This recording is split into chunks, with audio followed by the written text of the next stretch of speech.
Hello guys, welcome back to my M Barwa YouTube channel.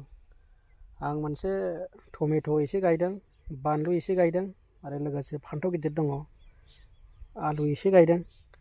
नोंथांमोननो बेखौ एसे share खालामनि आङो। बानलुआबो गायदों, एसे मोजाङानो थायदों सुबायदि।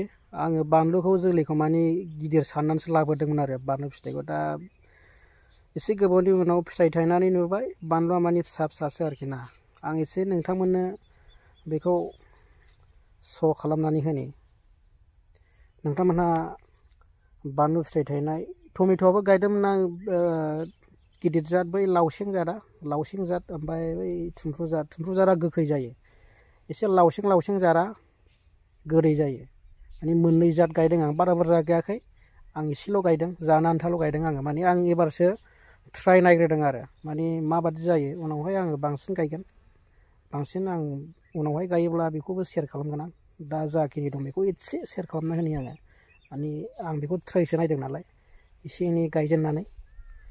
थ' नोंथांमोना नायदो।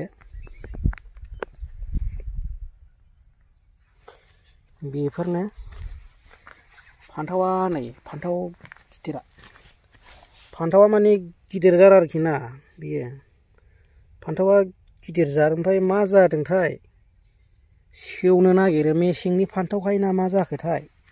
थायनायालाय थायदों, नै मोजां थायदों।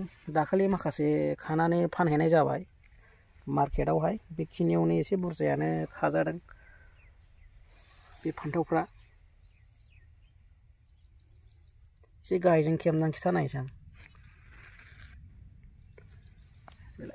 अबावबा बांसिना बिबार बारगासिनो दङ, बिबार बारलाय थायलाय जाहैबाय।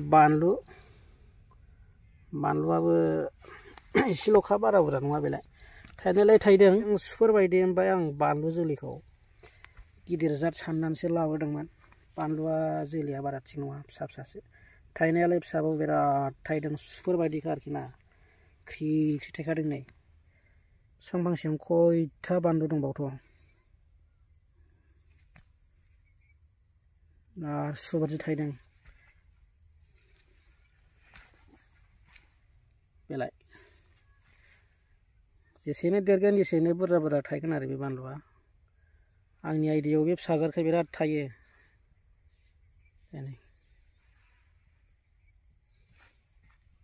फान्थावफ्रा नै बेलाय दासो थायगासिनो अनेक।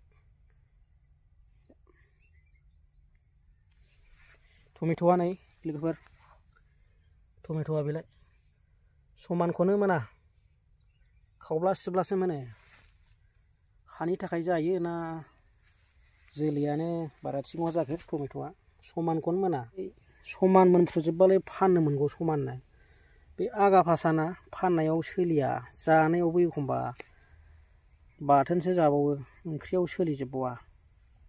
नै टमेट' थायनायालाय थायदों फिथाइफोरा। नै ओरैबो दङ बेलाय, थायजोबो ओरैबो। थायदों थायनाया।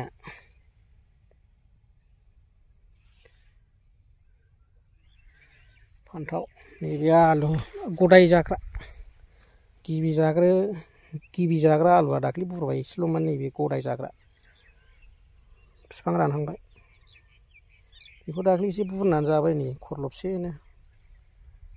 माने ट्राय नायबाय आरो थावना थावा आलुआ। अबेबा थावथ्रा नालाय, नायनायावल' साइज महर गोसा नुयो, जानानै नायोबा सिङावथ' थावा नालाय अबेबा जिनिसा।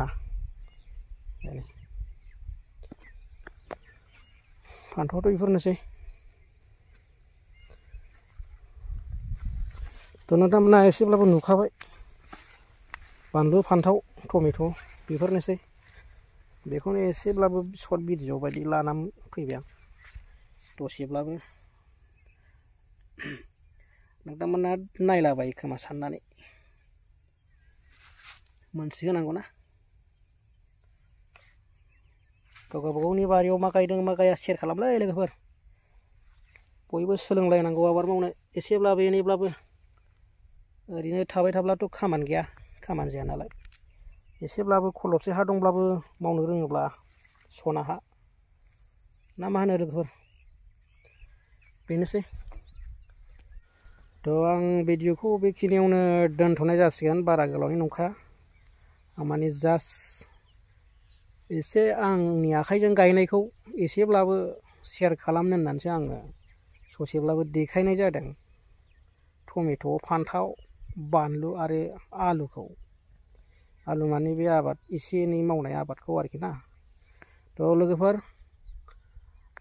नोंथांमोनहा बोरैबाफोर सोरबाफोर नुफ्लांबायोब्ला नायफ्लांबायदोंबा साबस्क्राइबखौथ' खालामनो बावनाङा साबस्क्राइब खालामना होलां जाय साबस्क्राइब खालामगोन आंनि भिडिअ लाबोनायफोरखौ नुबाय थागोन आङो एसे गोबाव जादोंमोन बेस्थ'नि थाखाय आं भिडिअखौ रेगुलारलि लाबोनो हायाखैब्लाबो आङो लाबोबाय थानो नाजागोन ससेब्लाबो एसेब्लाबो एनैब्लाबो थ' आङो भिडिअखौ बेयावनो थुंगे होनाय जाथ'बाय लोगोफोर उनावहाय लोगो मोनफिननाय जागोन।